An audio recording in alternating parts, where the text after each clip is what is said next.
ओम शांति। सभी भाई बहनों को आज बाबा के मधुर महावाक्य हैं 17/1/24 प्रातः मुरली। ओम शांति। बाप दादा मधुबन। बाबा बोले, मीठे बच्चे, बाबा को प्यार से याद करते रहो, श्रीमत पर सदा चलो, पढ़ाई पर पूरा अटेंशन दो तो तुम्हें सब रिगार्ड देंगे।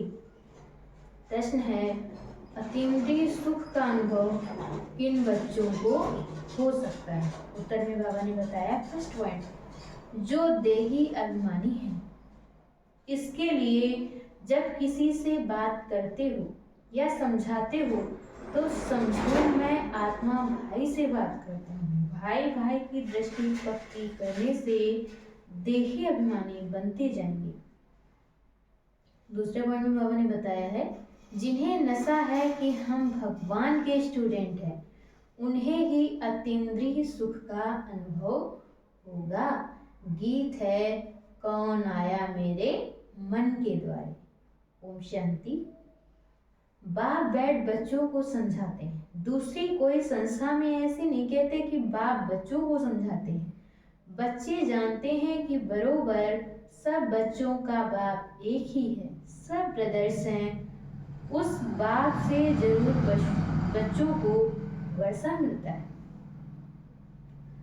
चक्र पर भी तुम अच्छी रीति समझा सकते हो कि ये है संगम, जबकि मुक्ति और जीवन मुक्ति मिलती है। तुम बच्चे जीवन मुक्ति में जाएंगे तो बाकी सब मुक्ति में जाएंगे।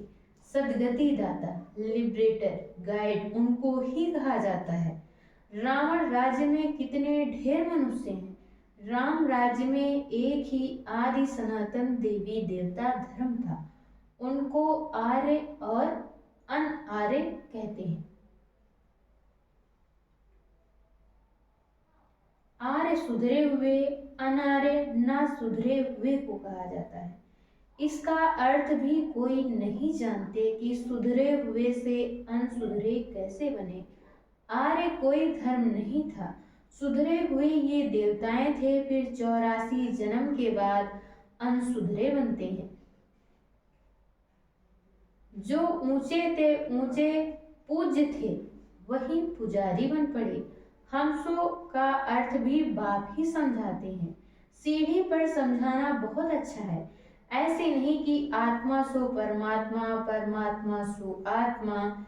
नहीं, ये तो विराट नाटक है। तुम जानते हो हम सो पूज्य थे, फिर पुजारी बने, अर्थात हम सो देवता फिर सो क्षत्रिय बनते हैं। सीढ़ी तो जरूर उतरेंगे ना, ये भी हिसाब है। 84 जन्म कौन लेते हैं? बाप कहते हैं, तुम अपने जन्मों को नहीं जानते हो, मैं तुमको बताता हूँ। ये चक्र है, उसमें हम ही सो देवता क्षत्रिय आदि बनते हैं। 21 जन्म तो नामी ग्रामी हैं। मनुष्य तो इन बातों को जानते ही नहीं, तमो प्रधान है। अब तुम बच्चों को ही सारी नॉलेज मिलती है, परंतु समझते कोई मुश्किल है। तब कहते हैं कोटों में कोई ही ज्ञान को आकर लेंगे और देवता धर्म वाले बनेंगे। इसमें आश्चर्य नहीं खाना चाहिए। चक्र पर समझाना सहज है, या सतयुग या कलयुग, क्योंकि सतयुग में बहुत ही थोड़े हैं। झाड़ छोटा होता है, फिर वृद्धि को पाता है। इस झाड़ का किसको पता नहीं है, और ब्रह्मा की बात भी मुश्किल समझते हैं। बोलो, ब्रह्मा मुख वंशावली, ब्राह्मण तो जरूर चाहिए ना। ये अडॉप्टेड बच्चे हैं। वह ब्राह्मण है कुख वंशावली, ये ब्राह्मण है मुख वंशावली। ये है पराया रावण राज्य। बाप को आकर राम राज्य स्थापन करना होता है तो किसमें तो प्रवेश करेंगे ना। देखो, झाड़ के एकदम पिछाड़ी में खड़ा है। इनकी जड़ी भूत अवस्था है। बाप कहते हैं, मैं बहुत जन्मों के अंत के जन्म में प्रवेश करता हूँ। ये अंतिम जन्म 84वां जन्म है।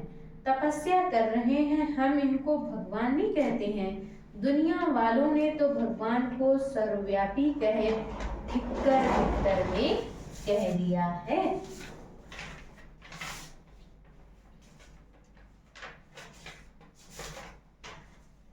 इसलिए खुद भी पूरे ठिक्कर बन गए हैं। देवताओं की तो बात ही न्यारी है। अब तुम पढ़कर यह पद पाते हो, कितनी ऊंची पढ़ाई है। इन देवताओं को भगवान भगवती भी कहते हैं क्योंकि पवित्र हैं और स्वयं भगवान द्वारा ही इस धर्म की स्थापना हुई है।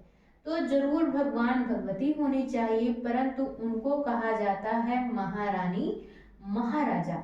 बाकी श्री लक्ष्मी नारायण को भगवती भगवान कहना भी अंधश्रद्धा है, क्योंकि भगवान तो एक ही है ना। तुम शिव और शंकर को भी अलग कर बताते हो।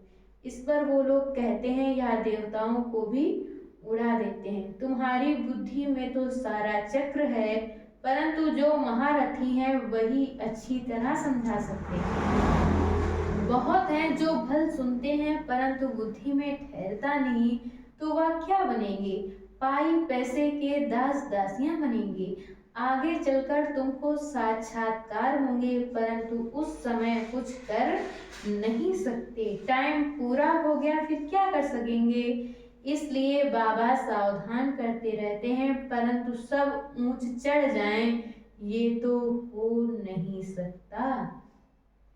बर्तन साफ नहीं है, बुद्धि में कीचड़ पट्टी भरी हुई है। इसमें पुरुषार्थ बहुत अच्छा चाहिए। चित्रों पर समझाने की प्रैक्टिस बहुत करनी चाहिए, नहीं तो पिछाड़ी में पछताना पड़ेगा। ये आत्मा को फूड भोजन मिल रहा है। ये तो सबको समझाने की बातें हैं, डरने की कोई बात नहीं। बड़े स्थानों पर प्रदर्शनी म्यूजियम होने से नाम होता है। बाबा ने कहा था सबसे ओपिनियन लिखवाओ, वह भी छपानी चाहिए। बच्चों को बहुत सर्विस करनी है, इसमें जांच भी बहुत करनी है, समझने वाले हैं या नहीं। ये है नई दुनिया, ये है पुरानी दुनिया, ये तो कोई भी समझ सकते हैं, सिर्फ टाइम लंबा कर दिया है, इसलिए मनुष्य मूछ पड़े। पहले पहले बाप का परिचय देना है। जो देही अभिमानी होकर रहते हैं, अतीन्द्रिय सुख उनको ही रह सकता है। सिर्फ भाषण से काम नहीं होगा। जब भाषण करते हो तो भी समझना है कि मैं आत्मा भाई भाई को समझाता हूँ। आत्म अभिमानी बनना, इसमें बड़ी मेहनत चाहिए, परंतु बच्चे घड़ी घड़ी भूल जाते हैं। बाप ही आकर बच्चों को समझाते हैं। गायन भी है, आत्मा परमात्मा अलग रहे बहुकार। इसका अर्थ भी तुम ही जानते हो। जो महारथी हैं उनको अपने को आत्मा समझ बाप को याद करने की बहुत प्रैक्टिस करनी है, तब तो अपने को पावरफुल समझेंगे। जो अपने को आत्मा ही नहीं समझते वह क्या धारण करेंगे?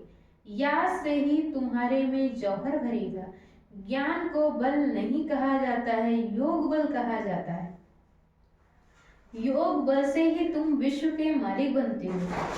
अब तुमको बहुतों को आप समान बनाना है। जब तक बहुतों को आप समान नहीं बनाया है, तब तक विनाश हो ना सके। भल बड़ी लड़ाई लग जाए, परंतु फिर बंद होती रहती है।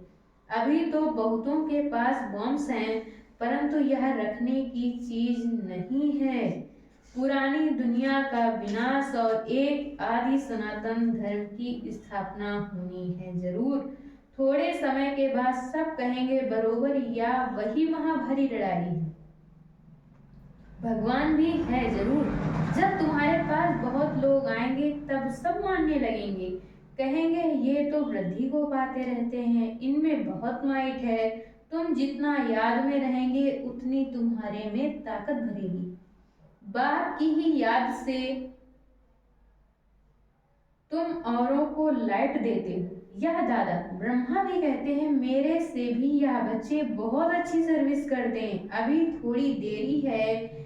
योग में यथार्थ रीति कोई रह नहीं सकता। खुद भी फील करते हैं कि योग में हम कम हैं, इसलिए बराबर तीर नहीं लगता। भगवान कुमारियों में ज्ञान बाण भरते हैं। तुम प्रजापिता ब्रह्मा कुमारियां हो ना, ये है ब्रह्मा, तुम हो एडॉप्टेड बच्चे।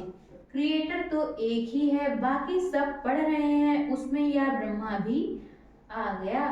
फिर यह रचना हो गई ना, तुम देवता बनने वाले हो, दैवी गुण धारण कर रहे हो।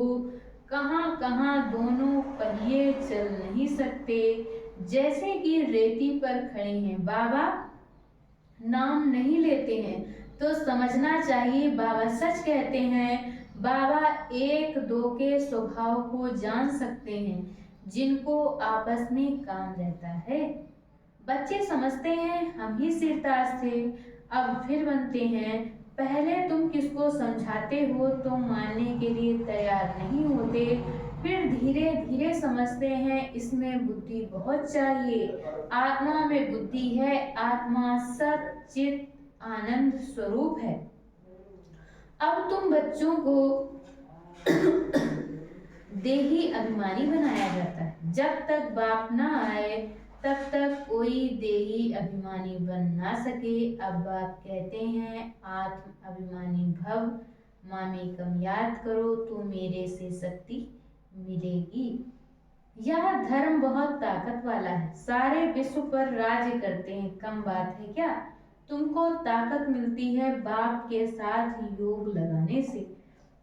ये है नई बात जो अच्छी रीति समझाना पड़ता है। आत्माओं का बेहद का बाप वही है, वही नई दुनिया का रचयिता है।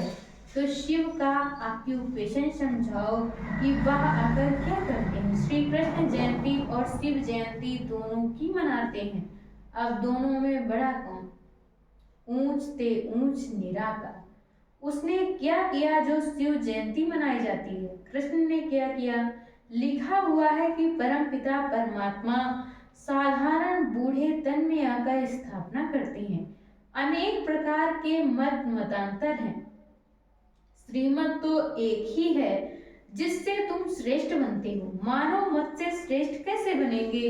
ये ईश्वरी मत जो तुमको एक ही बार संगम पर मिलती है।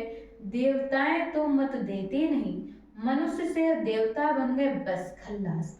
वहां गुरु आदि भी नहीं करते, यहाँ मनुष्य मत लेते हैं गुरु भी।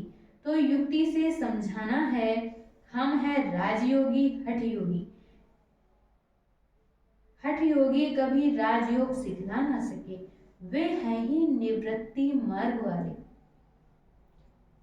तीर्थों पर प्रवृत्ति मार्ग वालों को ही जाना है। तुम बच्चों को कोई भी बात में मूंझना नहीं है, यह ड्रामा बना बनाया है जो रिपीट होता रहता है। तुम्हारी सर्विस भी कल पहले मिसल होती है, ड्रामा ही तुमको पुरुषार्थ कराते हैं। वह भी तुम करते हो कल पहले मिसल। पुरुषार्थी वालों की चलन से तुम समझ सकते हो, तब तो प्रदर्शनी में ग्रुप देखकर गाइड दिया जाता है ताकि अच्छी रीति समझा सके। पढ़ाने वाला बाप तो अच्छी रीति जानते हैं, कितनी विशाल बेहद की बुद्धि बनाते हैं। तुमको नशा रहना चाहिए कि हम किसके बच्चे हैं। भगवान हमको पढ़ाते हैं, कोई नहीं पढ़ सकते तो भाग जाते हैं। भगवान भी समझते हैं ये हमारा बच्चा नहीं है। तुम देखते हो भगवान के बच्चे पढ़ते थे फिर भाग गए, फिर कुछ समझ में आ जाता है तो फिर भी पढ़ने लग जाते हैं। फिर योग में अच्छी रीति रहे तो ऊंच पद पा सकते हैं, समझेंगे। बरोबर हमने टाइम बहुत वेस्ट किया जो ऐसा स्कूल छोड़ दिया। अब तो जरूर बाप से वर्षा लेंगे। बाप को याद करते करते अथवा बाबा कह रोमांच खड़े हो जानी चाहिए।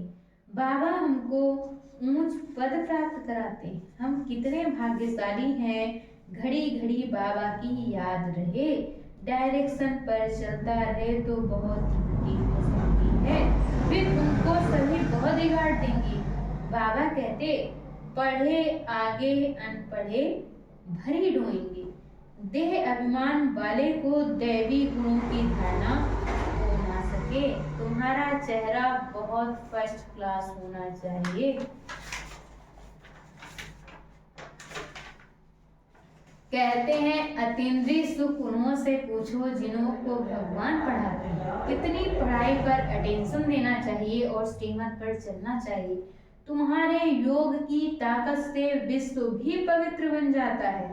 तुम योग से विश्व को पवित्र बनाते हो। कमाल है, गोवर्धन पहाड़ को उंगली पर उठाना है। इस छीछी दुनिया को जिन्होंने पवित्र बनाया या उनकी निशानी है। अच्छा, मीठे मीठे सिकिल दे बच्चों प्रति माता पिता बाप दादा का याद प्यार और गुड मॉर्निंग। बात की रूहानी बच्चों को नमस्ते। हम रूहानी बच्चों की तरफ से रूहानी माता पिता बाप दादा को याद प्यार नमस्ते ओम शांति। शुक्रिया होगा। धारणा के लिए मुख्य सार है। पहला पॉइंट, सत्य ज्ञान को बुद्धि में धारण करने के लिए बुद्धि रूपी बर्तन को साफ स्वच्छ बनाना है। व्यर्थ बातों को बुद्धि से निकाल देना है। दूसरे पॉइंट में बाबा ने बताया है दैवी गुणों की धारणा और पढ़ाई पर पूरा अटेंशन दे अतीन्द्रिय सुख का अनुभव करना है। सदा इसी नशे में रहना है कि हम भगवान के बच्चे हैं, वही हमको पढ़ाते हैं। और आज बाबा ने वरदान दिया है निश्चय के फाउंडेशन द्वारा संपूर्णता तक पहुंचने वाले निश्चय बुद्धि, निश्चिंत भव। निश्चय इस ब्राह्मण जीवन की संपन्नता का फाउंडेशन है और ये फाउंडेशन मजबूत है तो सहज और तीव्र गति से संपूर्णता तक पहुंचना निश्चित है। जो यथार्थ निश्चय बुद्धि है वह सदा निश्चिंत रहता है। यथार्थ निश्चय है अपने आत्म स्वरूप को जानना, मानना और उसी प्रमाण चलना। और बाप जो है, जैसा है, जिस रूप में पाठ बजा रहे हैं उसे यथार्थ जानना। ऐसे निश्चय बुद्धि विजयी होते हैं। और आज की मुरली का स्लोगन है अपने समय को, सुखों को, प्राप्ति की इच्छा को सर्व के प्रति दान करने वाले ही महादानी हैं। अपने समय को, सुखों को, प्राप्ति की इच्छा को सर्व के प्रति दान करने वाले ही महादानी हैं। अच्छा, ओम शांति।